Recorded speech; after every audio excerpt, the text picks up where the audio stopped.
Hi hello இன்றைக்கி நான் வந்து பச்சை பயிரில் சுரக்காய் போட்டு எப்படி பருப்பு கடைசல் பண்ணியிருக்கேன் அப்படின்றது தான் நான் காட்டிகிட்ருக்கேன். ரொம்ப ஹெல்த்தியானது, குழந்தைங்களுக்கு கண்டிப்பாக செஞ்சு கொடுங்க. ஃபைபர் கண்டென்ட் இதில் அதிகமாக இருக்குது. ஸோ ஃபஸ்ட்டு நீங்கள் நைட்டே வந்து பச்சை பயிரை ஊற வச்சுக்கோங்க. காலையில் எந்திரிச்சு அதை நல்லா கழுவிட்டு ஒரு 4 விசில் குக்கரில் விட்டு எடுத்துக்கோங்க.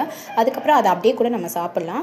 அதுலேருந்து தண்ணியை மட்டும் நான் எடுத்துகிட்டு நல்லா மத்து வச்சு கடைஞ்சிக்கிறேன். அதோட கொஞ்சோண்டு பாசிப்பருப்பை கழுவி போட்டுக்கோங்க. ஒரு 3 தக்காளி பழம் போட்டிருக்கேன். நல்லா நம்ம என்ன சொல்கிறது, ஒரு 100 கிராம் வந்து சுரக்காய் வந்து அறுத்து இதில் போட்டிருக்கேன். அதோட கல்லுப்பு போட்டுக்கோங்க, மஞ்சப்பொடி போட்டுக்கோங்க. நம்ம ஆல்ரெடி பச்சை பயிறு வேக வச்ச தண்ணி இதிலேயே ஆட் பண்ணிக்கோங்க.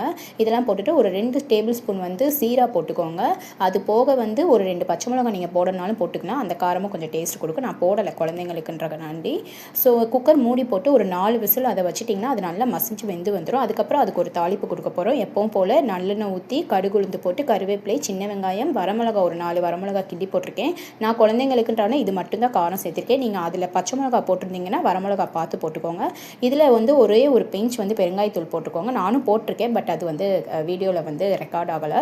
ஸோ இதை வந்து தாளித்து நம்ம ஆல்ரெடி வேக வச்சுருக்க இந்த சுரக்காய் பருப்பு கடையில் கொட்டிட்டோன்னா பச்சை பயிறு சுரக்காய் பருப்பு கடையில் வந்து ரெடி ஆயிரும். நிஜமாகவே ரொம்ப ஹெல்த்தியானது, டேஸ்ட்டாக இருக்கும். குழந்தைங்க விரும்பி சாப்பிடுவாங்க. கண்டிப்பாக ட்ரை பண்ணி பாருங்கள். நம்ம சேனல் பிடிச்சிருந்தா சப்ஸ்கிரைப் பண்ணிக்கோங்க. இதே மாதிரி நல்ல வீடியோஸ் எல்லாமே வந்துட்டுருக்கு. Tata bye bye.